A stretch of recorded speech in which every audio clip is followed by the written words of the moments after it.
e o tempo de Deus a vontade de Deus para esse tempo, para o Brasil,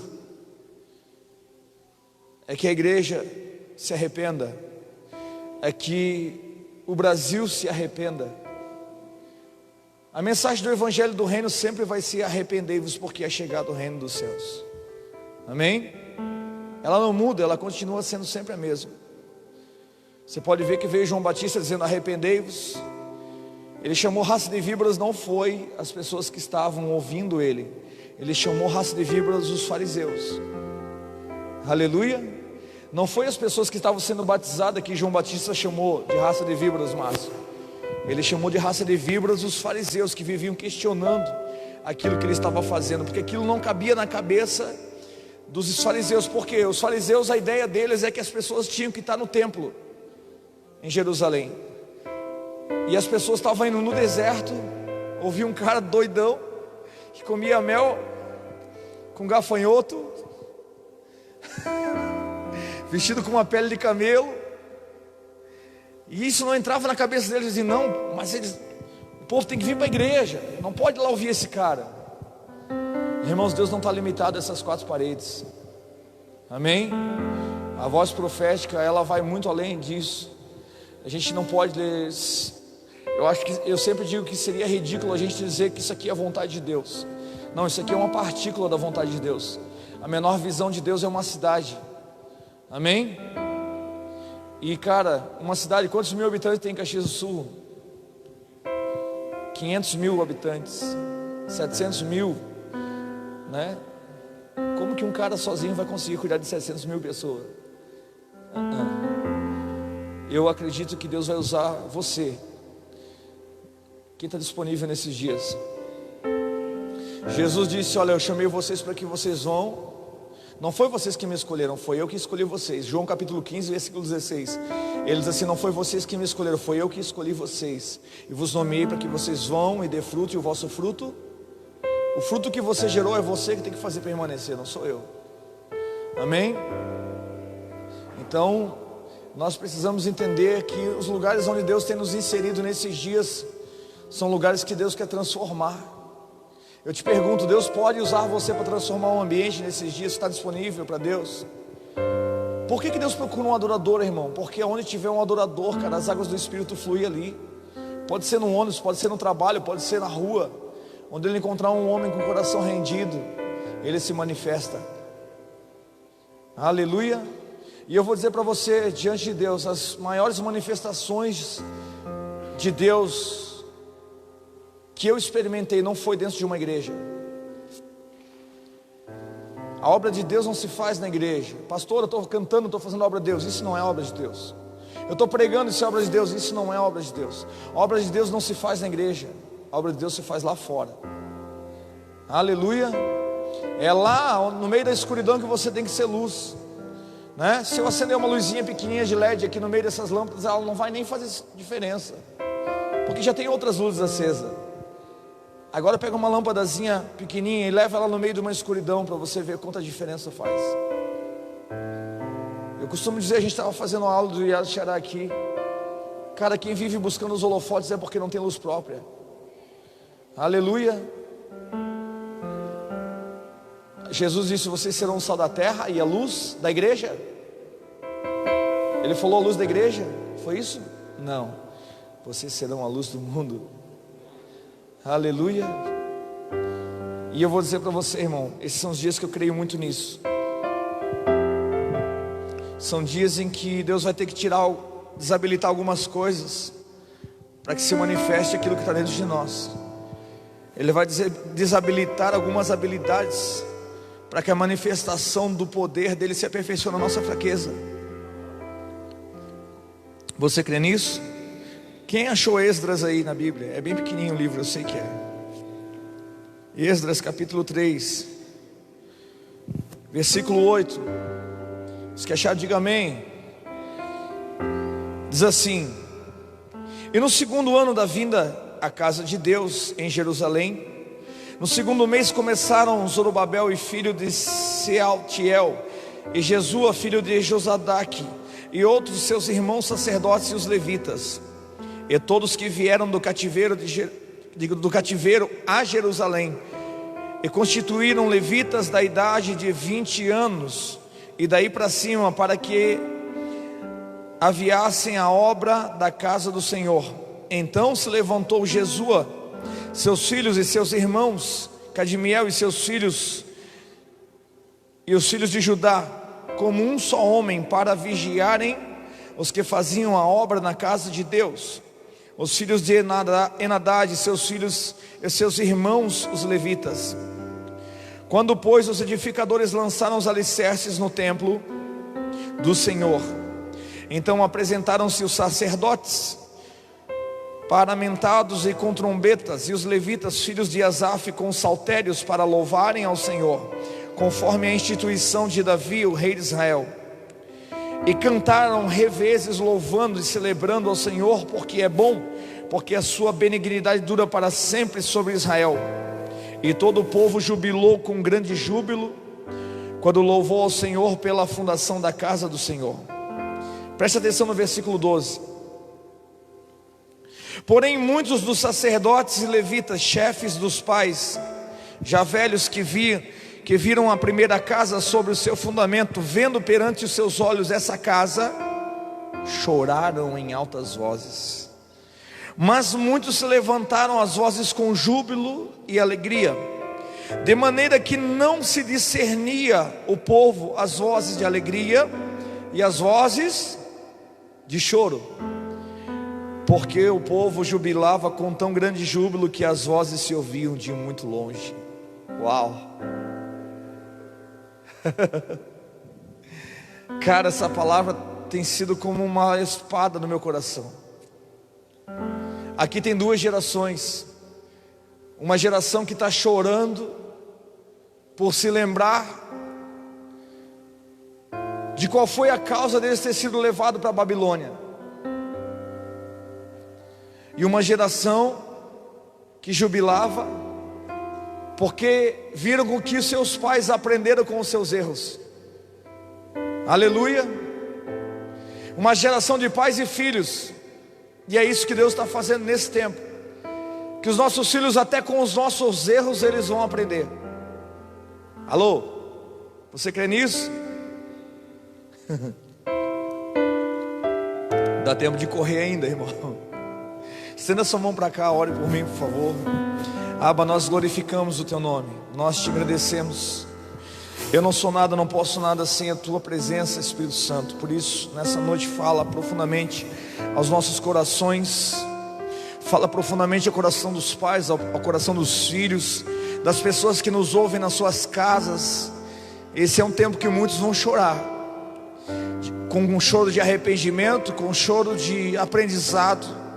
Mas através dos erros deles, os seus filhos vão aprender e vão jubilar, e vão aprender com os erros dos seus pais a estabelecerem fundamentos e resgatarem fundamentos que foram perdidos, Pai. Por isso nós que nos submetemos à tua vontade e à tua palavra nessa noite, nós levamos todo o pensamento cativo à tua palavra. Fala conosco. Eu quero ser apenas um garçom que vai servir os teus filhos à mesa, Senhor. Prepara o alimento para cada um deles, segundo a tua vontade, segundo o teu querer. Nós nos submetemos em nome de Jesus. Amém. Irmãos, como nós lemos essa passagem, pode sentar, fica à vontade. Quando nós olhamos para uma passagem como essa, nós vemos aqui um povo que voltou da Babilônia, um povo que saiu de uma escravidão, entre aspas, porque eles eram escravos do seu próprio coração, não propriamente de quem os levou para a Babilônia. Porque a Bíblia diz que Deus nos entrega as nossas próprias paixões, Ele nos entrega líderes segundo o nosso próprio coração. Por isso que eu digo que cada um tem o líder que merece. Aleluia. Porque Deus nos entrega a pessoas que geralmente vão falar. Nós vamos ser atraídos por aquilo que está no nosso coração. A palavra diz que nós somos atraídos segundo a concupiscência do nosso próprio coração. Então, uma igreja que fala de dinheiro e ela está cheia de gente que não quer Deus, mas quer o dinheiro que Deus pode dar. Alô? Ah, pastor, mas a igreja que fala de dinheiro está cheia. Claro, porque as pessoas não querem Deus, elas querem o favor de Deus. Aleluia. Elas querem negociar como se fosse um agiota. Elas vão lá e dão 10 e querem receber 1000. E por que elas vão lá? Porque o pastor promete a prosperidade que elas buscam. Elas buscam uma prosperidade pelas coisas dessa terra. Se elas entendessem que a maior prosperidade é a presença de Deus, não buscariam nada exatamente daqui, porque tudo que está aqui vai ficar exatamente aqui. Deus, Ele não vai vir buscar coisas, Ele vai vir buscar pessoas. Aleluia.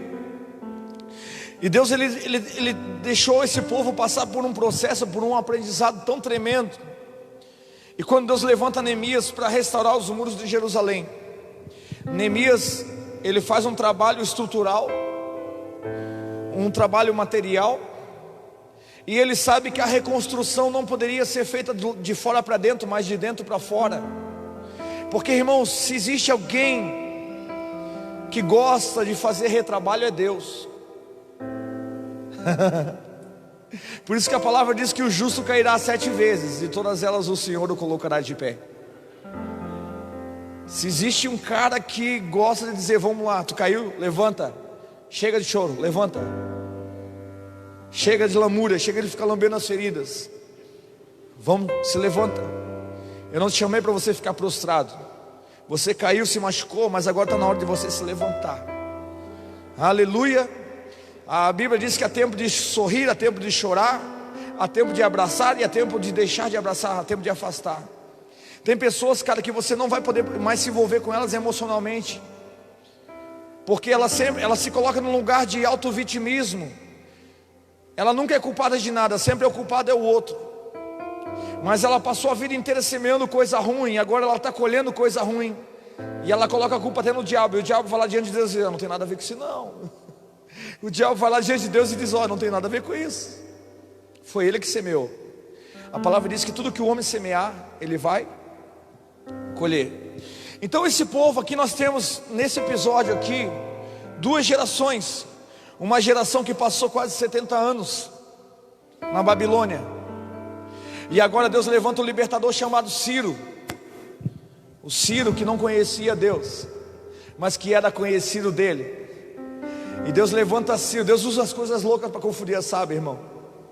Porque nós evangélicos sempre achamos que Deus vai usar um evangélico para libertar o Brasil. Tira isso da tua cabeça, cabeção. Deus usa quem Ele quer, na hora que Ele quer. Ele usa quem está disponível, aleluia.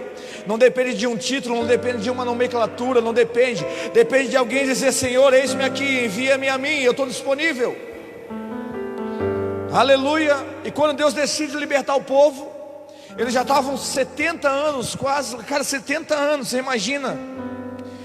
70 anos, os pais estão lá clamando a misericórdia, Senhor, nós estamos aqui por culpa do nosso erro, por uma escolha nossa, porque nós amamos mais a mentira do que a verdade, porque nós amamos mais a ilusão do que aquilo que era real, se arrependendo, 70 anos semeando em lágrimas, e ali na Babilônia nascem seus filhos. Você consegue entender isso?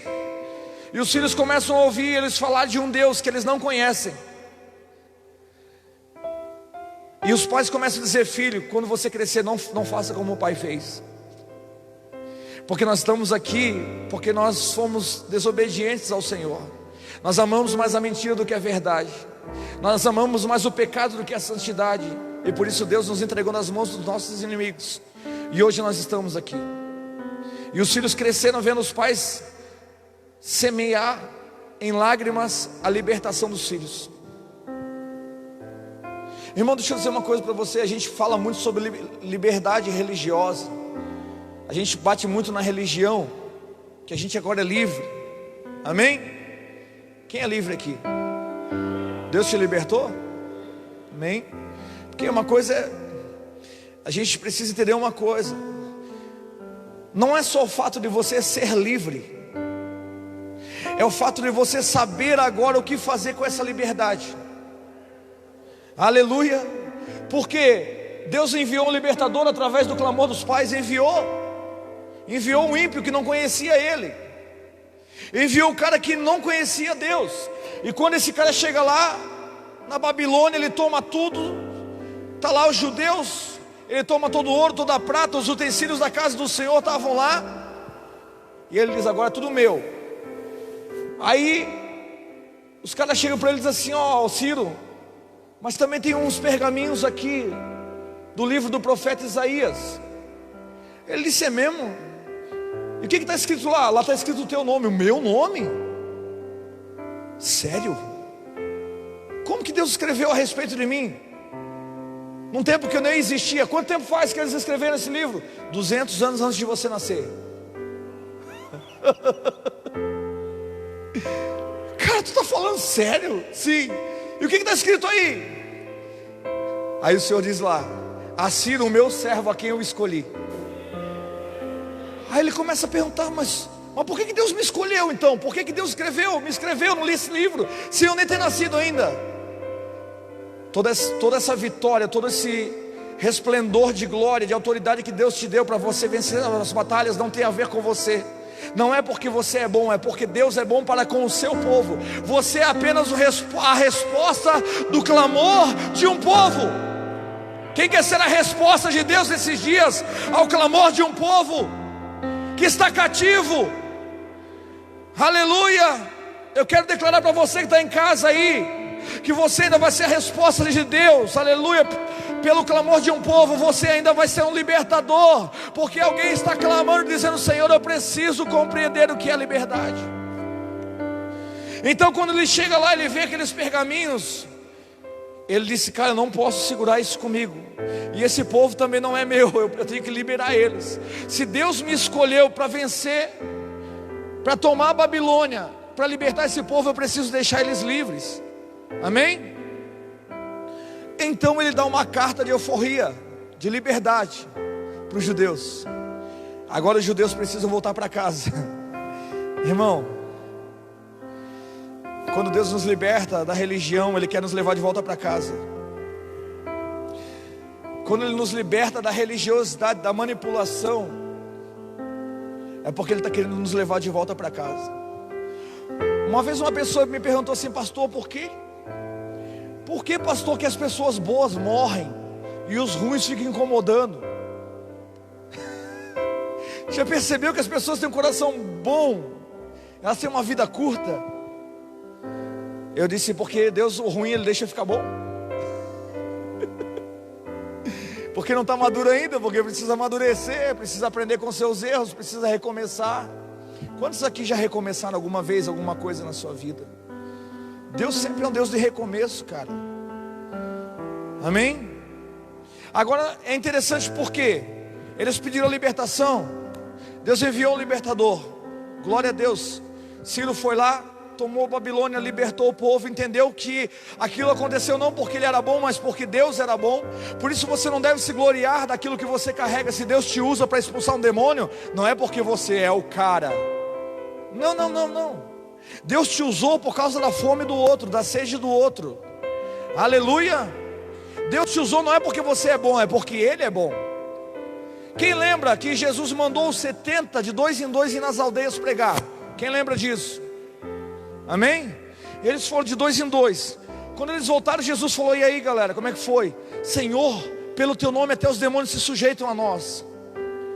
Aí Jesus já dá uma furada no balãozinho deles. Eles estavam com a bola cheia. Jesus disse: é mesmo? Vocês estão felizes por causa disso? Só por isso? Não vos alegreis porque os demônios se sujeitam a vocês. Eu vi Satanás cair do céu como um raio. Ele estava dizendo o seguinte, ó: Lúcifer caiu pelo mesmo sentimento, porque os anjos se sujeitaram a ele. Quem está entendendo o que eu estou falando aqui? Não te gloria porque os demônios se sujeitam a você, porque a queda de Lúcifer foi exatamente por esse sentimento. Alô? Se Deus te usou, foi por causa da palavra. Porque a palavra de Deus é um cheque assinado. Quando você dá um cheque para alguém, quando você recebe um cheque de alguém e alguém vai lá sacar o cheque, para você faz diferença que está no caixa? Sim ou não? Claro que não. O importante é no nome de quem está aquele cheque. Jesus falou: no meu nome Se você veio aqui crendo no nome de Jesus, o pastor pode estar em adultério, ele pode ser um pecador, você também é pecador. Um dia, irmão, uma pessoa fez uma pergunta para mim tão ridícula. Ele disse: pastor, eu vi um cara que é maquiador, que é homossexual, que se batizou. O que o senhor acha disso, batizar um homossexual? Eu falei: irmão, você se sente mais digno do que ele só porque o pecado dele é diferente do teu? Porque a palavra diz que não existe homem que não peque. Aquele que diz que não tem pecado se faz mentiroso. Peraí, para Deus não existe pecadinho, pecadão. Pecado é pecado. Alô? A nossa mente religiosa, ela nos impede tanto, irmãos, que se uma prostituta entrasse aqui agora dizendo assim: gente, vamos lá para a zona agora, que vai cair um meteoro aqui, Deus vai acabar com essa igreja, vai acabar com tudo isso aqui, você iria? Claro que não. Difícil acreditar numa prostituta, né? Mas foi o que aconteceu com Raabe. Aleluia. Você acha que Raabe não quis salvar as pessoas que ela amava? Você acha que ela não teve desejo de salvar as pessoas que ela tinha relacionamento? Mas quem acreditaria na palavra de uma prostituta? Quem acreditaria que a zona seria o lugar mais seguro para se estar naquele momento? Aleluia. Então Deus permite o inimigo levar o povo de Deus para dentro da Babilônia, para eles experimentarem até a última gota do pecado e saber que o salário do pecado é a morte. Eu não estou falando de morte física, porque a morte ela não acontece de uma maneira instantânea. Você não morre espiritualmente assim, da noite para o dia. Quando um cara comete o pecado, eu sempre costumo dizer que quem confessa a tentação dificilmente vai confessar pecado. Porque, cara, não é pecado você ser tentado, o pecado é você ceder à tentação. Aleluia. Então, quando eu entendo que eu sou tentado, e aí, deixa eu explicar uma coisa para você, eu preciso concluir isso aqui. Jesus falou para os discípulos: vocês estão felizes porque os demônios se sujeitam a vocês? Não vos alegreis porque os demônios se sujeitam a vocês, antes alegrai-vos por ter o vosso nome escrito no livro da vida. Cara, a salvação é o maior presente que Deus pode te dar. Ah, pastor, mas Deus nunca vai me usar. Não importa, a salvação é um presente que Deus já te deu. Não depende de você, nada do que você faça vai mudar isso. Amém? Quando você disse sim para Ele, a tua vida já não te pertence mais. Então, esse povo, quando Deus deu uma carta de liberdade para eles, quando Ciro assina a carta e diz: olha, vocês estão livres, pode ir embora, pode voltar para Jerusalém. Neemias estava lá reconstruindo os muros. Aleluia. E quando Neemias termina de reconstruir os muros, ele chama Esdras, o sacerdote, e diz: Esdras, agora nós vamos, a parte estrutural da igreja está pronta, nós precisamos estruturar agora o coração do povo, trazendo para eles a lei do Senhor. E quando Esdras começa, e quando isso acontece, quando essas pessoas se encontram, essas duas gerações se encontram, é algo muito lindo de se ver. Porque esse é um tempo que nós estamos vivendo, irmãos. Escuta o que eu estou falando para você. Esse é um tempo que nós estamos vivendo, em que nesse ambiente aqui vai ter pessoas, vai ter anciões chorando de joelhos aqui nesse altar, enquanto os filhos vão estar pulando e celebrando, dizendo: só o Senhor é Deus. Aí um religioso vai dizer: não, mas esse cara não está discernindo.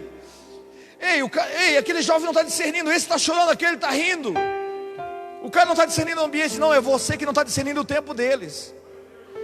Aleluia. Nós vivemos o nosso tempo com lágrimas, nós vamos semear para que eles colham com alegria os frutos do nosso trabalho. Então no mesmo ambiente vai ter gente chorando, e vai ter gente pulando e saltando de alegria. E não tem nada de errado com isso, porque a obra de Deus é Ele que faz. Uma geração contará os feitos do Senhor, a próxima geração. Aleluia. E é isso que Deus quer fazer nesse tempo. Agora, cara, se a gente não entender, a gente diz: eu sou livre, amém? Você é livre de Satanás, você é livre da religião. Eu te pergunto, você é livre de si mesmo?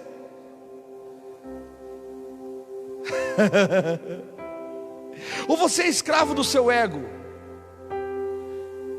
Porque às vezes você é livre de Satanás, você não peca mais, mas você tem um orgulho religioso. Você precisa mostrar para alguém que você sabe fazer alguma coisa. Irmão, se você precisa mostrar é porque você não sabe quem você é, cara. Eu sempre falo que Jesus não vai vir buscar uma noiva nua. A Bíblia diz que as vestes da igreja são os atos de justiça dos santos. Amém?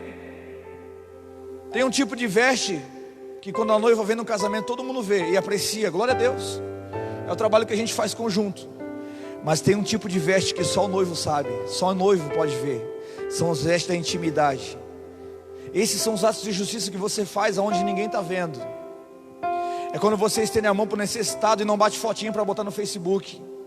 Alô? E eu vou dizer para você, quem é casado aqui, levanta a mão. Irmão, as vestes da santidade são as que te dão mais prazer, sim ou não? É ou não é? Cara, com Jesus é a mesma coisa. Jesus falou aqui, que a tua mão direita fizer, que a esquerda não saiba.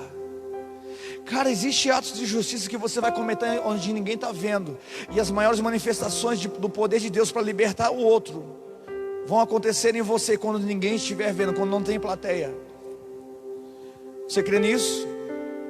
E quando você pegar um microfone na mão, quando você não está dizendo que é errado você cantar, você tocar, não é isso. Não se trata mais de você trocar um instrumento. Se trata de você se tornar um instrumento que Deus toca. Porque se você tocar um instrumento e não estiver sensível à voz do Espírito, não vai haver junção entre céu e terra. Você tem uma habilidade, mas Deus não tem o seu coração. Aleluia. E tudo que Deus quer nesses dias, irmãos, é achar homem segundo o seu coração. Deus não procura homem segundo o seu dom, Ele procura homem segundo o seu.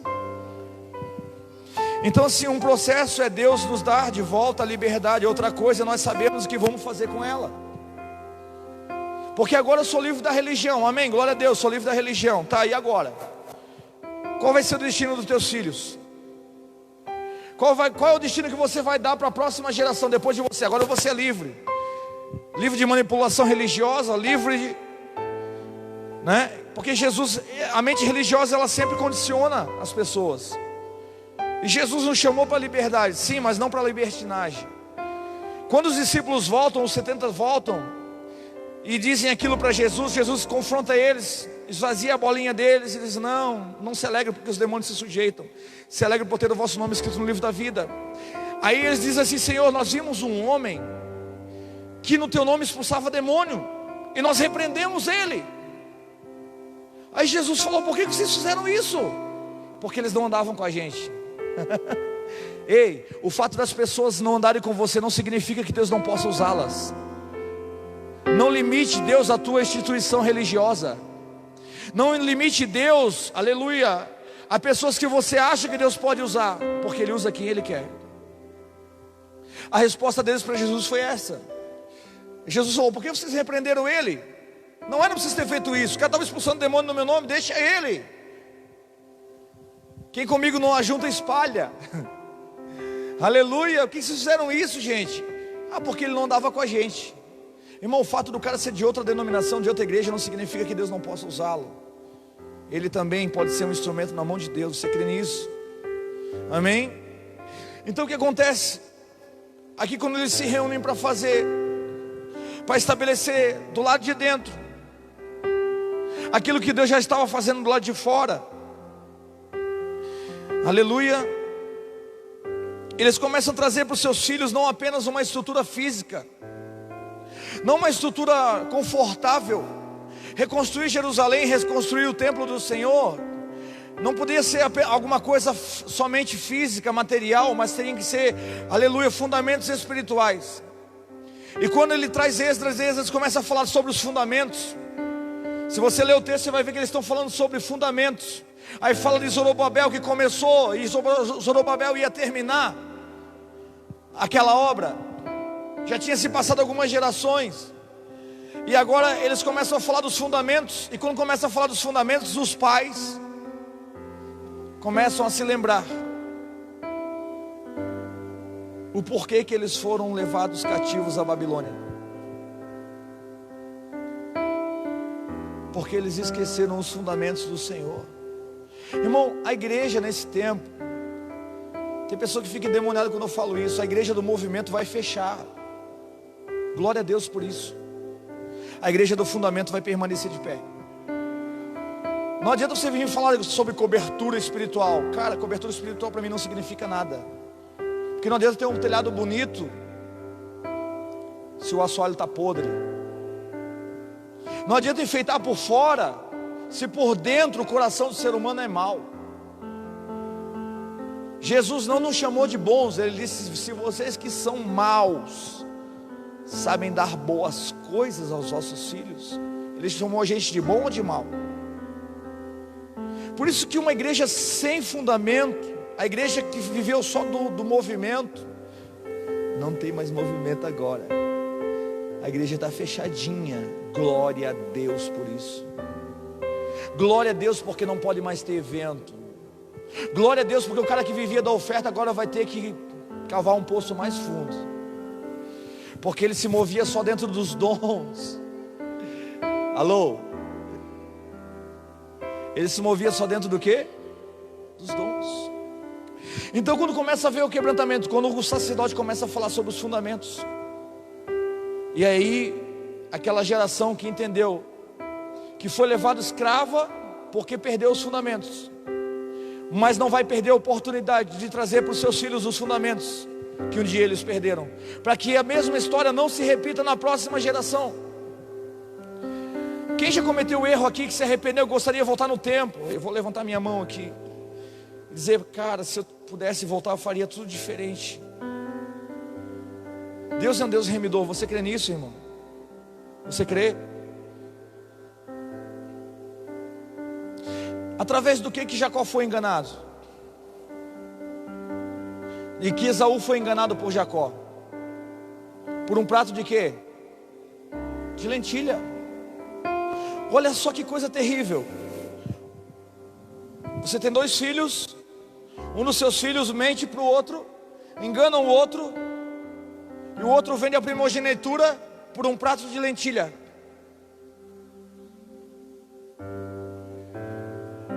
Então você vê a história de Abraão. Com que ele aprendeu a fazer isso?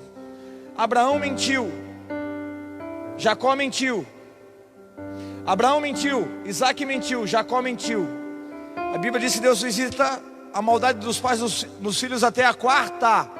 Qual? Até a quarta geração daqueles que o aborrecem. Ó, Abraão mentiu, Isaac mentiu, Jacó mentiu. Quando chega na vez de José, Deus visita e levanta um remidor. Jacó mentiu, passou por um processo terrível, porque para cada Jacó Deus tem um Labão. Mas quando chega a vez de José, José aprende com os erros dos seus pais, dos seus avós.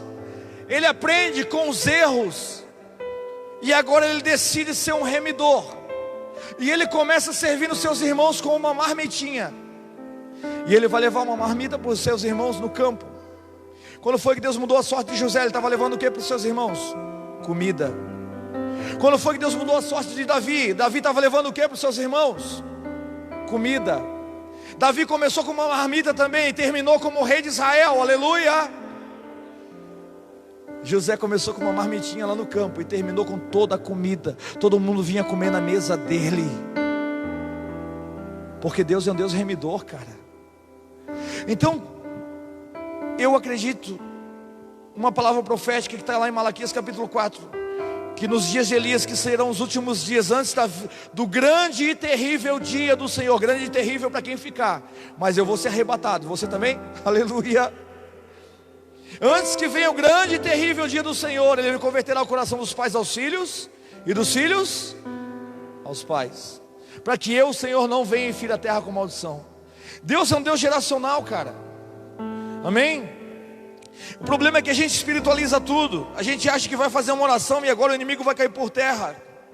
Não, o que tem que cair por terra é o nosso orgulho religioso. O que tem que cair por terra é nosso achismo, é nós acharmos que nós estamos bom o suficiente, aleluia. Porque para Deus você nunca vai estar bom o suficiente. Quando o judeu chegou para Jesus e disse: Senhor, o que eu devo fazer para herdar a vida eterna? Jesus falou para ele: sabe a lei, os mandamentos? Ele disse: isso aí é fichinha, já faço desde pequeno. Aí Jesus falou para ele assim: mas ainda te falta uma coisa. Quando você achar que já está bom, Deus vai dizer para você: mas ainda te falta uma coisa. Aleluia. Esse é o problema dessa geração, irmãos. Por que acontece?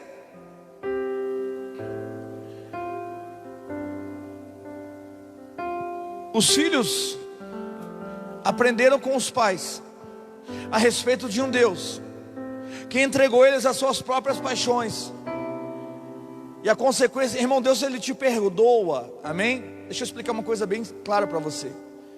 Ele te perdoa do teu pecado, mas não te livra da consequência dele. Alô? Amém?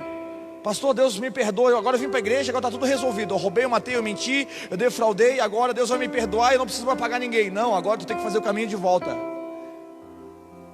e pagar quem você defraudou, e confessar o teu pecado para quem você mentiu, para quem você enganou. Você precisa fazer o caminho de volta, porque a palavra pecado, ela significa errar o alvo. Irmão, você não precisa estar no mundo para errar o alvo. Você pode estar dentro da igreja sem viver o propósito de Deus, porque não entende os princípios de Deus, e você pode estar errando o alvo estando na casa de Deus. Você não precisa estar no mundo para errar o alvo. A palavra pecado significa errar o alvo. Você pode errar o alvo estando na igreja. Alô? Quando você acha que ministério é você cantar, é você pregar, quando você acha que fazer a vontade de Deus, limitar a vontade de Deus, aí é isso, ao teu mundo artístico, gospel. Alô? Se você olhar e você ler a Bíblia, você vai ver, cara, que um cara muito eloquente, mais conhecedor do que Paulo, era Apolo. O cara era mestre, meu irmão. Sabe, um cara que tinha uma palavra tremenda que chegou a causar até divisão na igreja. Uns começaram a dizer: não, mas eu fui batizado por Apolo. Outros foram batizados por Paulo. Até ponto de Paulo dizer: cara, ninguém é de Paulo, ninguém é de Apolo, todos são de Cristo, aleluia. Para com essa idolatria gospel, para com isso, para de ficar idolatrando os homens, adore ao Senhor. Então você não vai dizer: eu sou da igreja A, da igreja B, da igreja C. Não se orgulhe da experiência que os teus líderes tiveram com Deus. Tenha alegria pela experiência que você está podendo ter hoje. Aproveite a oportunidade que Deus está te dando nesse tempo para ter experiências sobrenaturais com Ele. Aleluia. Então, se nós não entendermos isso, a gente fica num ciclo. A gente trabalha só pela necessidade, não pelo propósito. Por que o povo se perdeu, irmão? Por que o povo no deserto com Moisés, milhares de pessoas se perderam e morreram no deserto? Quantos entraram na terra prometida? Quantos? Sabe por quê? Porque aquele povo trabalhava só pela necessidade, não pelo propósito. Esses são dias que não vai dar para você vir para a igreja só para Deus te arrumar um emprego. Não vai dar certo isso. Você vai morrer na praia. Não trabalhe pela necessidade, trabalhe pelo propósito. As pessoas que trabalharam pela necessidade perderam seu destino. Eu vou repetir para você entender. As pessoas que trabalharam só pela necessidade, só por aquilo que Deus podia dar, perderam seu destino profético. Não entraram em Canaã, não entraram no lugar que Deus havia preparado para eles, porque eles só se preocupavam com a necessidade. Talvez você perdeu o emprego e está preocupado com a necessidade. Se você buscar a presença de Deus, eu declaro para você hoje, como a palavra mesmo diz: eu nunca vi um justo mendigar, nunca vi um justo perecer, e nem a sua descendência mendigar o pão. Aleluia. Você precisa fazer parte da palavra, você precisa encarnar o verbo vivo e viver isso na sua vida. Não depender de algo que venha de fora, mas daquilo que está latejando dentro de você, cara. Aleluia. Não vai depender de algo que venha de fora. O próprio Espírito vai dizer: cara, estou contigo, fica tranquilo. A paz que excede todo o entendimento vai guardar o meu coração nesses dias. Agora, se eu ficar preocupado só com a necessidade, eu acabo perdendo o meu destino. E foi o que aconteceu com esse povo. Um povo que trabalhava só pela necessidade perdeu o seu destino profético, irmão. Aleluia. Por isso, nesses dias, a nossa movimentação não pode ser pela necessidade, mas pelo propósito de Deus. Porque desde que o homem pecou, sempre vai haver necessidade. Desde que Adão pecou, sempre haverá necessidade. Deus falou: agora, antes eu provia tudo para você, você tinha tudo comigo aqui no jardim, você tinha um banquete, você não precisava trabalhar, mas você foi comer, você foi alimentar você foi saciar a tua fome, a tua sede, num lugar que eu não te mandei. Foi uma decisão tua, então te vira. Por isso que eu digo que a bênção do Senhor é aquela que enriquece e não acrescenta dores.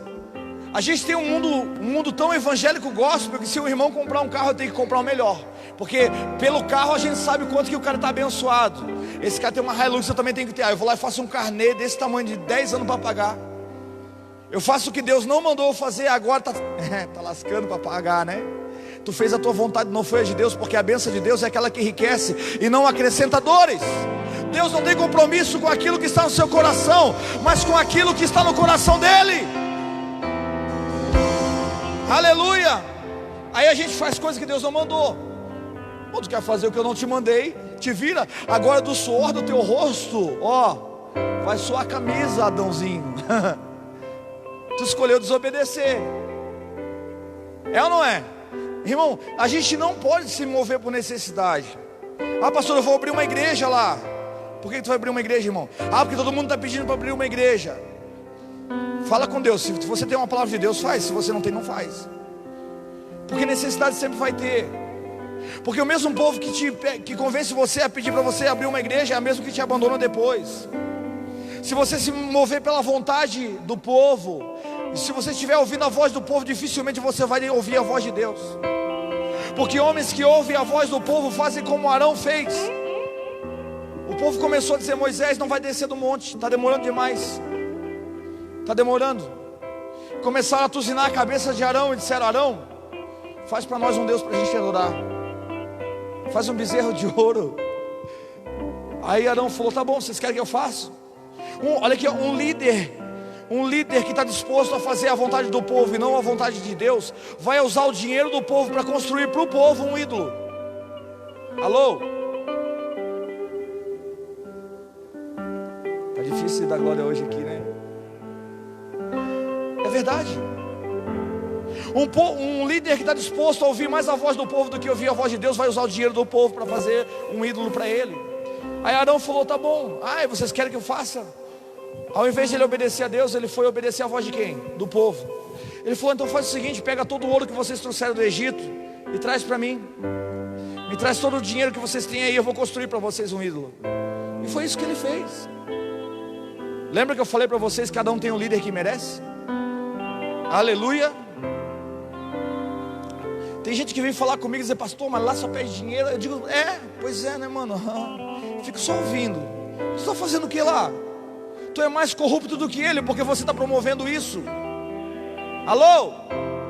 Quem é que sustenta essa porcaria, esse lixo? Quem é? Ah, não, mas eu estou lá porque eu quero ser um líder.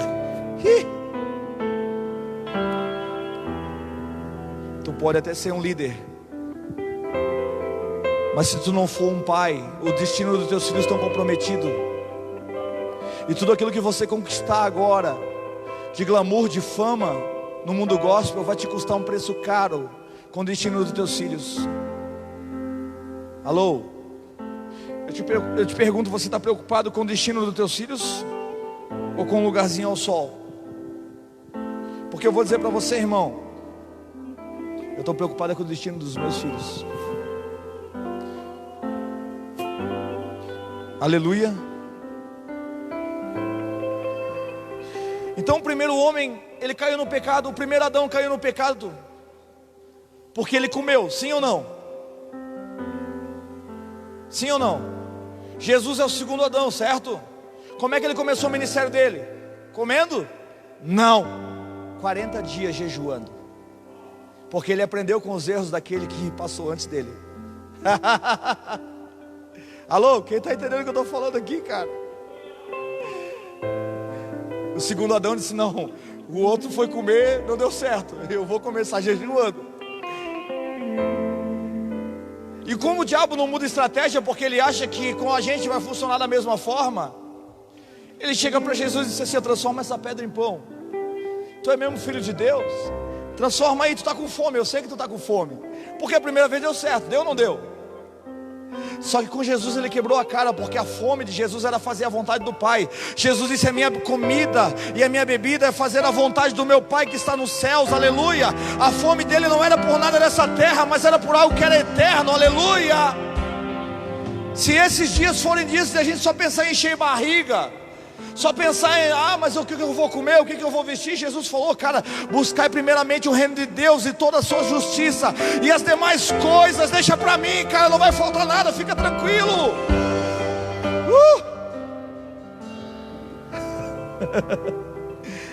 A fome que vai ter na terra não vai ser só de comida nem de bebida, vai ser de ouvir a palavra de Deus, porque só a palavra de Deus pode te dar destino. E por que Jesus não transformou a pedra em pão? Jesus falou: não vou transformar a pedra em pão. Ele orou, ele disse: não, agora diabo, tu vai ver a unção que eu tenho agora. Foi isso que Jesus fez.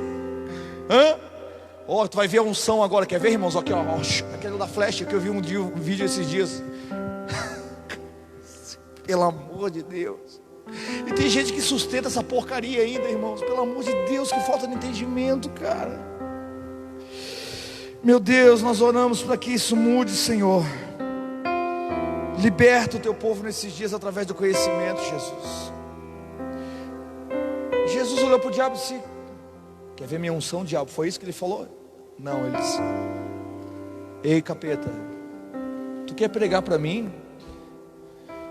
Eu sou o verbo vivo.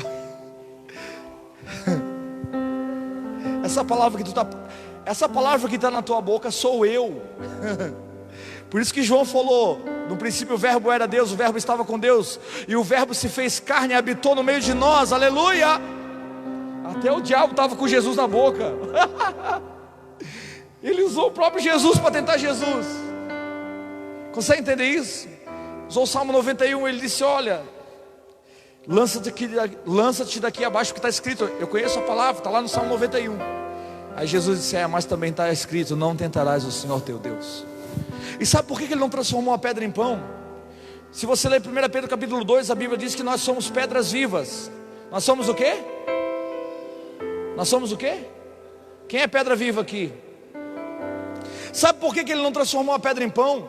Porque na sua identidade existe um propósito. Diga comigo, na minha identidade existe um propósito. Ela não pode ser corrompida.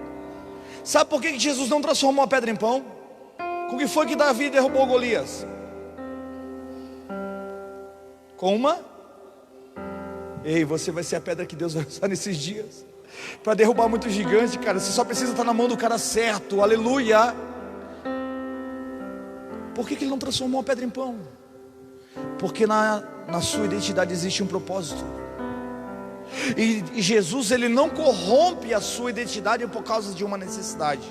Eu vou repetir: Jesus não corrompe a sua identidade por causa de uma necessidade dele. Mas a religião sim corrompe a sua identidade, ela te faz um escravo. Ela corrompe a sua identidade, te engana que você tem que fazer alguma coisa para ser aceito. Não. Você não precisa fazer nada para ser aceito. Sabe por quê? Aí Efésios 1:4 a Bíblia diz que ele já te elegeu nele antes da fundação do mundo. Cara, se eu já fui eleito por Deus, eu não preciso de voto de mais nenhum homem dessa terra. Se você está em busca de aceitação, é porque você não sabe quem você é em Deus. Alô? Então o que acontece, irmãos? Essa palavra ela está impregnada no meu espírito. Por quê? Porque uma geração que viu os erros dos seus pais, e isso precisa ser consertado nesses dias. Muita gente entra no lugar de vitimismo dizendo: pastor, eu sou assim porque meu pai foi assim, meu avô foi assim, e eu mesmo não falo muito com meu pai. Cara, assim, a palavra diz: honra o teu pai e a tua mãe, para que te vá bem. Não diz assim: honra teu pai e a tua mãe se eles forem bons. É isso que a palavra diz? Não. Ela diz: honra o teu pai e tua mãe, ponto final. Não importa se é bom ou se é ruim. Ele ordena você honrar. É por isso que eu não aceito oferta aqui nesse altar de pai, de filho que não honra pai. Não receba o teu dízimo, não. Você não vai ser abençoado, porque você quebrou o primeiro princípio: honrar pai e mãe para que te vá bem. faz o caminho de volta, te conserta com teu pai, porque irmãos, eu vou ser sincero para você, cara, você pode ser um homem de Deus na igreja, mas se a tua família não recebe a tua oração, você não é um obreiro aprovado por Deus. Porque quem conhece as tuas mazelas, quem conhece realmente quem você é, são as pessoas que convivem com você. É por isso que eu faço questão de levar algumas pessoas a morar na minha casa, né? Cadê o Evandro? Já tá aí o Evandro, tá onde? Tá lá o Evandro morou lá comigo 3 meses, né, Evandro? Ele conheceu as minhas mazelas, cara, conheceu as minhas fraquezas, as minhas dificuldades, mas ele me deixou, nem eu deixei ele também. Amo esse menino, ele é, cara, para mim é meu filho. Porque, cara, você ser pastor de uma igreja sem ter contato com o povo é muito fácil. Você pode vir aqui usar a tua habilidade e as pessoas não têm acesso a você. Mas quem realmente te conhece é quem senta na tua mesa. Deus não vai vir buscar os teus dons, Ele vai vir buscar os frutos. Alô? Lembra que Ele amaldiçoou a figueira? Ele disse: não haja mais fruto. Ele vai vir buscar. Então assim, você pode se mover dentro dos dons, mas quem come na tua mesa, se não houver os frutos, vai estar passando fome. E é isso que Deus quer fazer nesse tempo, irmãos. Aí o cara diz assim: não, mas eu não gosto do meu pai, porque meu pai fez isso para minha mãe, fez aquilo para minha mãe. Cara, a Bíblia diz que, eu estava falando sobre isso hoje, a Bíblia diz que Deus ouve a oração de um justo. A oração de um justo pode muito em seu efeito. Amém? Quem é o justo? É o perfeito? É o que pratica a justiça. O que é praticar a justiça? É dar ao outro o que lhe é direito. Amém? É dar de graça o que de graça você recebeu. Agora deixa eu te fazer uma pergunta. Quando você entrou na igreja, o que você merecia? O inferno. Sim ou não? Foi isso que Deus te deu?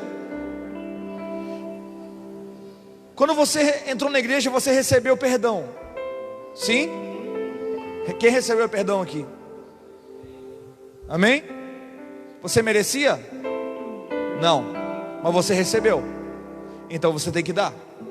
O justo é aquele que dá de graça o que de graça ele recebeu. É você passar para frente. É você trazer pessoas para o mesmo lugar que Deus te trouxe. Quem está entendendo o que eu estou falando?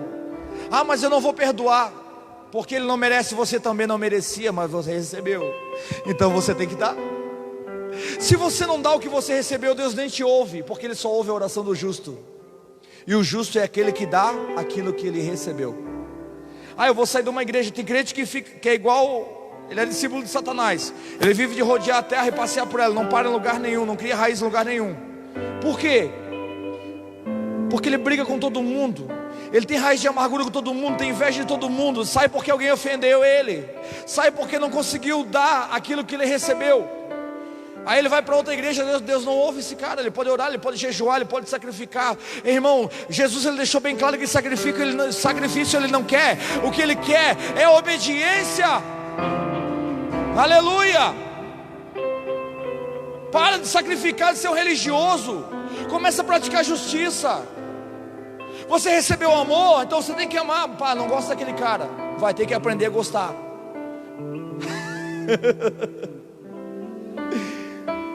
Nem você gostava de você mesmo e você foi aceito por Ele. Você foi eleito por Ele, recebido por Ele, incluído, aleluia, numa família de filhos. Você era o patinho feio da sua casa, e agora Deus te colocou num lugar de alegria, de honra, de amor. Te cobriu com o seu manto, te perdoou de todos os teus pecados. Então quem é o justo? É aquele que pratica a justiça, aquele que dá de graça o que de graça ele Então se o cara não pratica isso, Deus nem ouve a oração dele, porque Deus só ouve a oração dos justos. A palavra também diz que os justos herdarão a terra. Alô? Pastor, mas eu não estou conseguindo prosperar não. Pratica a justiça. Perdoa na mesma medida que você foi perdoado. Ama na mesma medida que você foi amado. Cara, se Se você fizer isso, não é você que vai correr atrás das coisas, é elas que vão correr atrás de você. Porque você governa sobre elas, elas não têm você. Até a oferta, quando você vem trazer no altar, quando você dá o teu dízimo, você acha que você não deu coisa nenhuma, seu bobão. Você só devolveu aquilo que Deus já te deu, aleluia. Tu acha que Deus precisa de alguma coisa, de alguém? Ele é dono do ouro, dono da prata, Ele é dono de tudo. Ele só te dá uma oportunidade de você provar para você mesmo que quem governa o seu coração é Cristo e não Mamon. De que é você que tem o dinheiro, não é o dinheiro que tem você, bobão. Aleluia. Aí tem cara que diz assim, pastor, tem cara que se você falar de oferta, de dízimo, ele fica endemoniado. Porque tocou no bolso dele, tocou no Deus dele, ele se ofende. Ele peca todo dia ele fere o coração de Deus com o seu pecado, e isso não dói no coração dele. Mas quando toca no bolso dele, aí ele se ofende. Porque o Deus dele não é Cristo, é Mamon, é a riqueza. Por isso que Jesus falou, ninguém pode servir a Deus e as riquezas. Ele não disse, ninguém pode servir aos dois senhores. Ele não chamou Satanás de Senhor, ele chamou as riquezas dessa terra de Senhor. O maior competidor entre você e Deus são as coisas desse mundo. Quanto mais desapegado delas você tiver, mais apegado a Deus você vai estar. Enquanto menos elas ter você, mais elas vão correr para você. Aleluia. Não é pecado você ser rico, você ser próspero. Não, o pecado é as coisas ter você, cara. Isso é pecado. O meu Jesus, ele entra em Jerusalém com um fusquinha emprestado. Os judeus imaginavam, cara, Jesus ele é o rei de Israel, pai, ele vai vir numa carruagem de ouro. Ele pega um jumentinho emprestado, nem era dele, era emprestado. E chega de fusquinha. E ele de fusquinha, as pessoas dizendo assim, Hosana, Hosana. E o povo começava a clamar porque reconhecia a glória dele. Esse Deus que se vestiu de homem para você, irmão, saber que Ele é tão simples e tão maravilhoso, aleluia, que Ele se reduz a tua pequenez para que você possa ter relacionamento com Ele. Não, excelso, magnânimo, esse é o religioso. O filho diz, paizinho querido, me perdoa, pai, eu estou com vergonha do que eu fiz. Então o pai vai corrigir, ele faz a ferida, ele mesmo sara. O pai, quando corrige o filho, dói mais nele do que no filho. Uma paulada. É ou não é? Quem tem filho aqui? Cara, quando você corrige teu filho, dói mais em você do que nele. Pode ter certeza que dói, mas é necessário corrigir. Então como que nós podemos estar numa geração, irmãos, em que as pessoas estão cometendo adultério, em que as pessoas estão fornicando, as pessoas estão, aleluia, derramando sangue inocente, e o pastor está dizendo para ele, Deus tem bênção para você, Deus tem vitória para você. Não tem não. Deus quer te matar. Aleluia. Quando o pastor devia estar falando, arrependa-se do teu pecado. Aí a gente constrói uns monstros evangélicos que se acham cheios da razão e querem ainda cobrar a Deus, porque tu tem que me dar. Ai meu Deus, segura Jesus. Deixa eu falar uma coisa para você. Durante muitos anos o Brasil foi conhecido como o país da prostituição, da carnalidade, o paraíso do sexo. As pessoas de outras nações vinham para o Brasil, para o Rio de Janeiro, os empresários, para ter relações sexuais com as prostitutas. O Brasil foi conhecido pelo país da prostituição.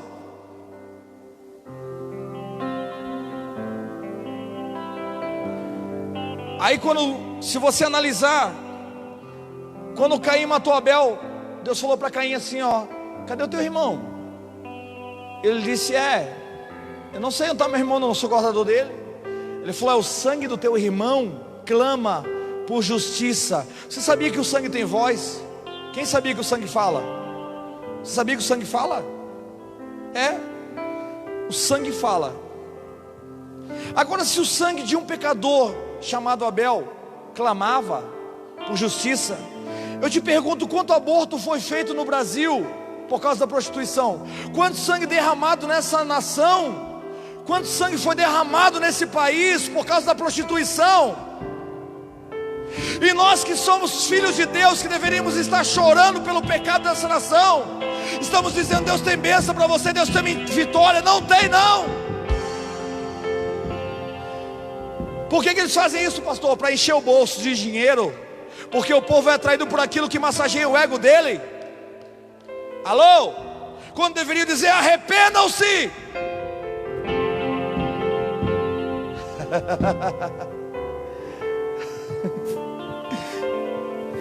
Não, agora o Covid vai acabar. Não vai, não. Só vai acabar, sabe quando? Quando a igreja estiver em lágrimas, quando a igreja estiver se derramando, dizendo: Senhor, perdoa. Perdoa pecados das pessoas, das gerações que passaram. Perdoa, Senhor, nós te pedimos perdão por toda a prostituição que houve nesse país. Aleluia, nós queremos usar o dinheiro da igreja, Senhor, para salvar as prostitutas, para salvar os drogados, Senhor. Não para construir palácios, não para construir prédio, não para comprar carro importado para pastor, não. Alô?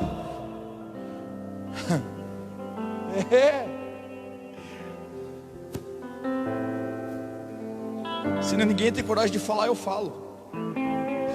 Aleluia, eu prefiro morrer por uma causa justa. Se nós não entendemos isso, nós vamos gastar a nossa vida fazendo festinha para crente, para emocionar os crentes. Eles nunca vão ser transformados, fazendo da noiva de Cristo um lugar de exibição e não de manifestação. Quando o diabo pediu para Jesus: transforma a pedra em pão, Jesus transformou? Não. Sabe por quê? Porque o dom que Deus te deu não é para exibição, não é para você se exibir, é para você manifestar no lugar que há necessidade. Mas hoje as pessoas que têm um dom, elas usam para se exibir.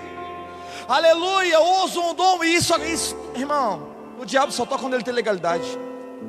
Foi por isso que arrancaram os olhos de Sansão, porque Sansão recebeu um dom, aleluia, que não era para exibição, mas ele usou para exibição, e por causa disso ele perdeu a visão. E a igreja do Senhor Jesus tem perdido a visão profética, porque tem usado os seus dons para exibição e não para manifestação. Aleluia, para libertar os cativos.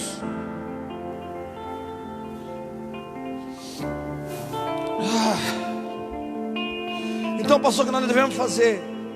Cara, 2 Crônicas capítulo 7, versículo 14, ele diz assim, ó: se o meu povo que se chama pelo meu nome orar, e se humilhar, e me buscar, ó, se nós orarmos, ele ouve. Se nós nos humilharmos, ele nos perdoa. Mas quando nós nos arrependemos, é que ele sara a terra. Quem quer o Brasil sarado aqui? Quem quer o Brasil curado dessa praga do inferno? Quem quer? Não vai acontecer se não houver arrependimento no coração do povo. Quem está entendendo o que eu estou falando?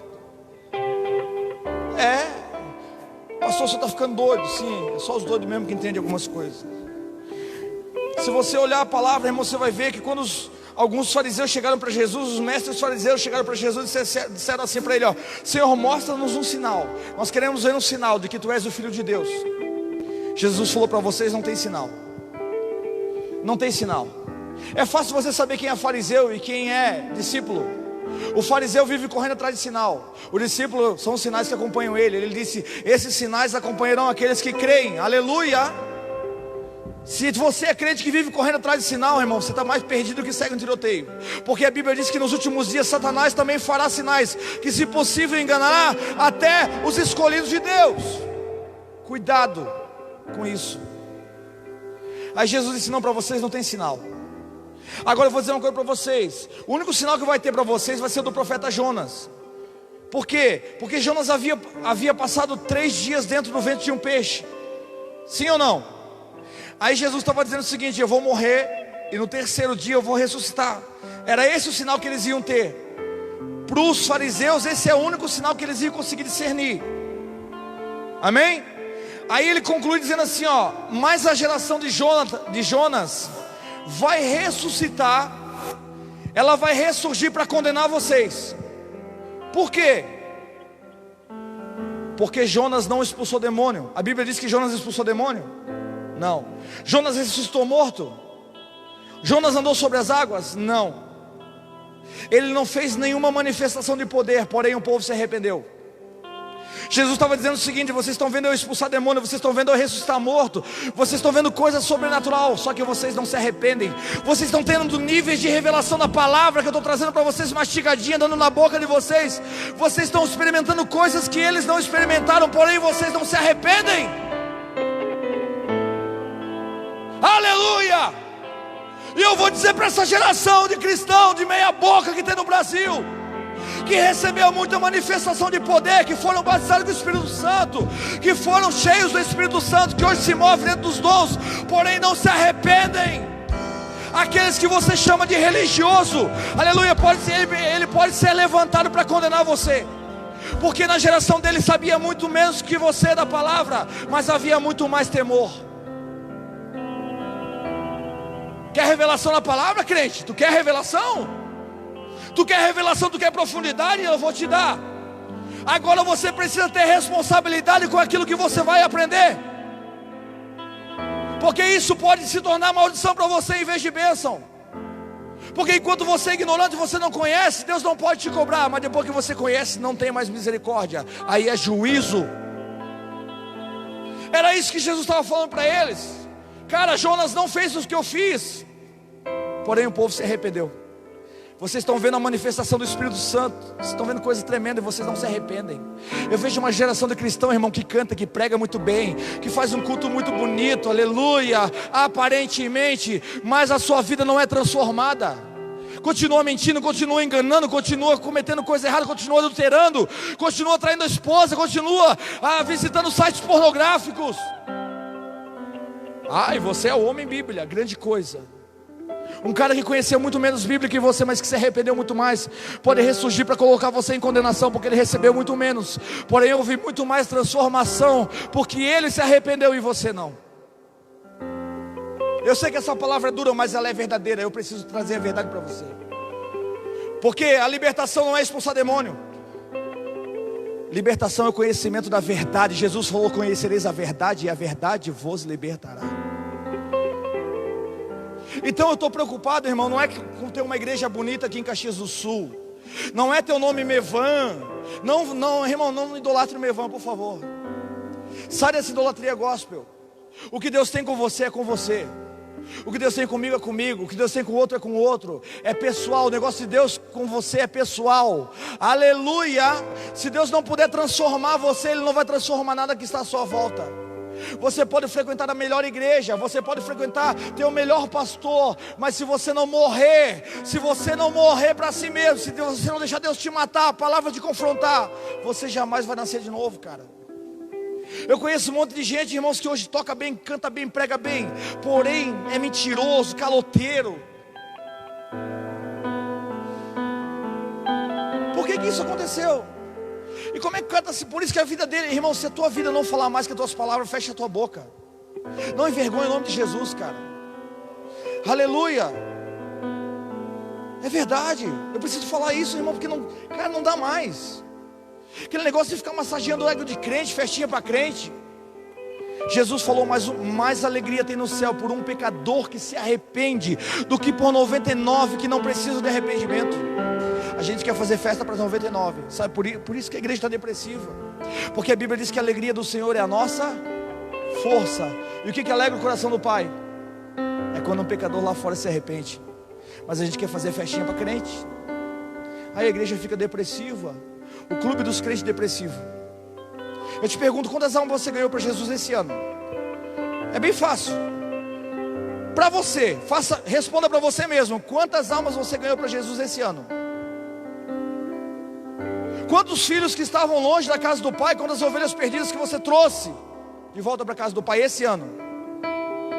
Pastor, mas eu cantei na igreja, eu preguei na igreja, grande coisa, bobão. Jesus não vai vir buscar o dom, Ele vai vir buscar o fruto. Uma árvore que não produz fruto é cortada e lançada no fogo. Aquela que produz fruto, Ele não enche o ego dela, Ele poda ela para que ela cresça mais. Sabe quando é que eu dou mais fruto? Quando Deus começa a podar algumas áreas da minha vida que estão atrapalhando o meu crescimento. Claro que não é uma mensagem gostosa de se ouvir, mas é a verdade. é a verdade que me libertou de mim mesmo. Eu vivi anos, cara, de verdade. Eu vivi anos da minha vida dentro de uma igreja, num conto de fadas. Eu vivi anos da minha vida num casamento de aparência. A religião não transforma você. O que transforma é Cristo, é a verdade que te liberta. É a verdade, a palavra que você prega. Por isso que eu vou dizer para você, pastor que está me ouvindo aí, a palavra que você prega vai te pregar na cruz de Cristo. A medida de justiça que você cobra das suas ovelhas, quando você pede para Deus fazer justiça com elas, Deus vai entrar em juízo com você. Porque para você cobrar alguma coisa de alguém, você não pode estar devendo nada.